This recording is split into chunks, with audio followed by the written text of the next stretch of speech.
Would you marry someone without dating them first? How much time do you spend with your partner, and how much time do you spend with your colleagues? So wouldn't you date your colleagues before committing to the job? At the end of the day, it's all about belonging. Belonging starts with trust. And this is not easy to learn, at least not for me. It all started when I was 6 years old, living in Brussels, my father being a diplomat. All my friends came from many different backgrounds and countries. I spoke English and French even before I spoke German, actually. I loved the multicultural and diverse environment we were living in. We all belonged, even though we could have not been any more different. And then suddenly we moved to Germany, to a small and little-known city called Helmstedt, right at the east border to back then West Germany, in the middle of nowhere, basically. Imagine the smooth transition. I found myself in a very closed environment, people being reserved and seemed to be afraid of the new and the unknown. I mean, who isn't? I certainly was too, but rather excited, knowing what the world can offer. However, I stood out, and I hated it. It uprooted me. I lost everything that was familiar and was thrown into a world where suddenly I did not fit, where I did not belong. I was not the high school princess, and I certainly was not popular. I remember once running home from school with lots of liquid glue in my long curly hair, as some classmates found it funny to play a joke on me, one of many. However, I decided to see this experience as a gift, to make the best out of it while trusting myself and trusting things will be better. Because I was denied group adaptation, I was thrown back upon myself. I learned to be comfortable at being alone. I learned resilience. I learned self-motivation. I learned positivity. I cultivated my passions, like photography, where I would get completely absorbed in the activity. I would spend hours in the darkroom, exploring, creating, developing.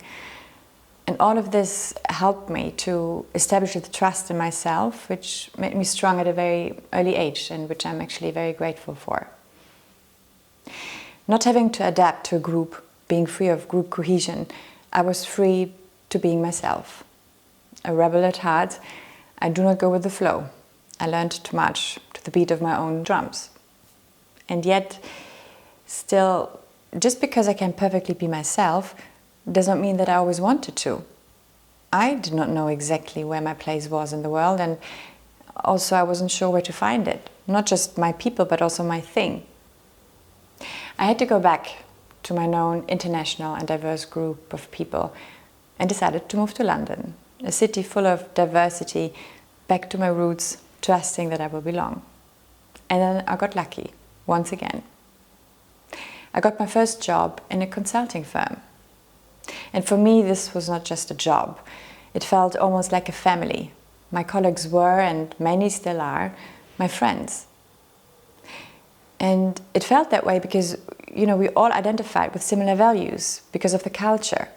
And by company culture, I do not mean what companies put on some walls or fancy websites. I mean their people, their habits, they live and breathe, how they operate, interact in real life.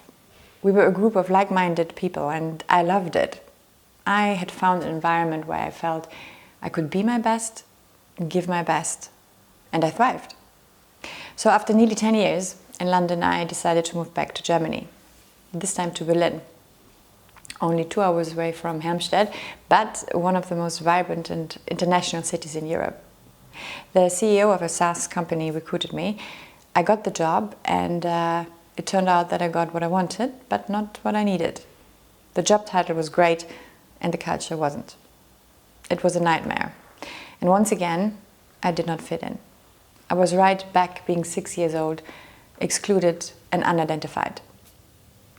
I could not believe to have made such a mistake, not to look and speak to the people I'd be working on a daily basis with. Turns out we had nothing in common at all, least of all our values. It drained my energy and my passion. I cried myself to sleep.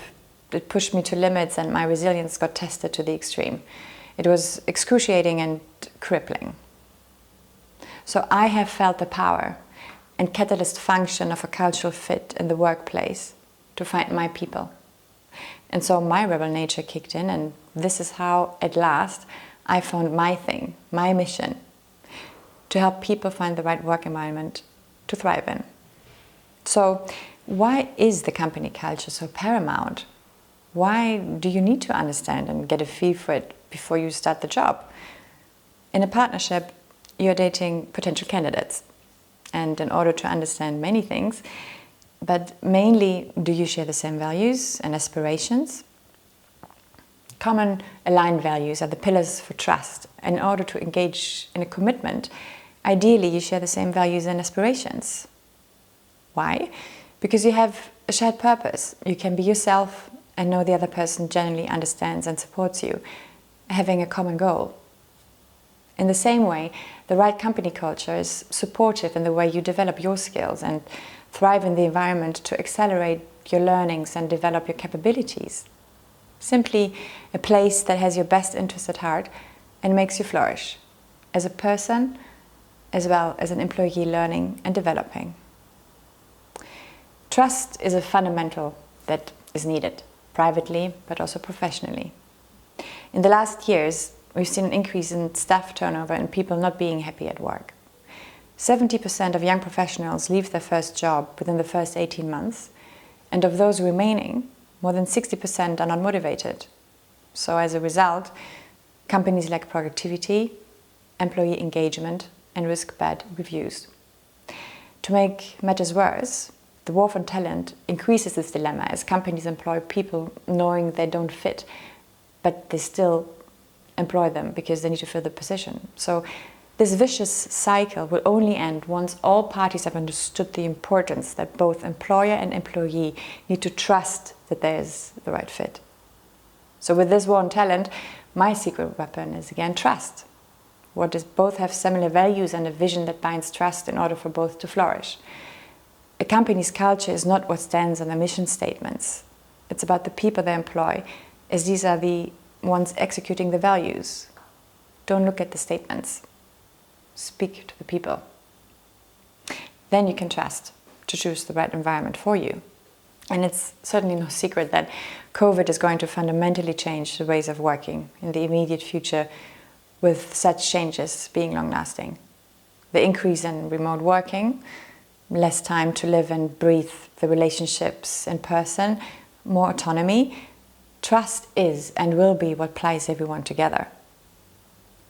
Authentic and efficient communication throughout all hierarchy levels about a company's purpose and its values will determine whether or not a company attracts the right talent, which ultimately determines its success.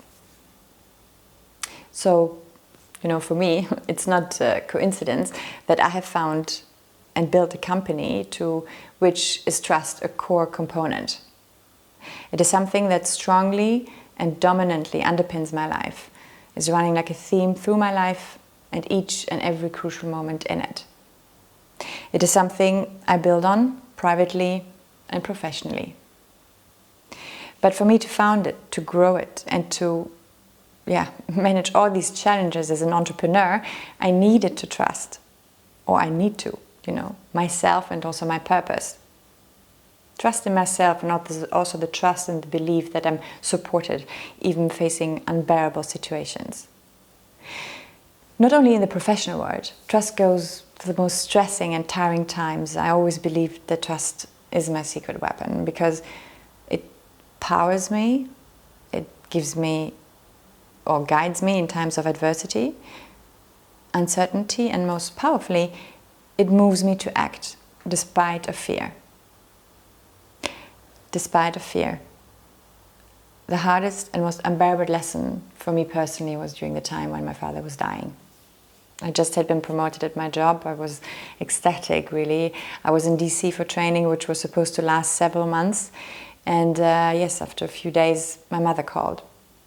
That my father, my hero, our support system, was in coma, dying. And everyone around me was simply in shock. My mother could not speak, and my sister was beside herself. The rug had been taken away from underneath me, and I was feeling as if I was in a free fall to the ground. carrying not only my sadness, but also those of my mother and sister. At that moment, I had to trust, not only in myself that I would handle the situation, but also trust that I could be the support system as the older sister. So while my heart was pounding and I was crying inside, I stayed focused on how I could stay strong and help my family get through this. I experienced the hard way that with trust and courage to act despite of fear, I can create my present and my future. So trust, belonging and faith, in my view, are essential and existential, not just to survive, but also to thrive. The way to get there can be difficult. It can literally feel like a war, forcing yourself to go against the enemy in your head. All I know is that I'm a hopelessly average human, but equipped with trust and purpose. So this was my path, and this is my story. However, thank God everyone is unique, so what works for me might not work for you. What applies to each and everyone, though, is that at the end of the day, when our life comes to an end and we are asked what we have made of this gift, this one precious life, there is only one possible answer: everything. I've made everything that was possible for me to be the best version of myself. If there's one thing I would like you to take away from this talk, it is the message contained in Rabbi Nachman's words. If you do not live what is within you will destroy you. If you live what is within you will protect you.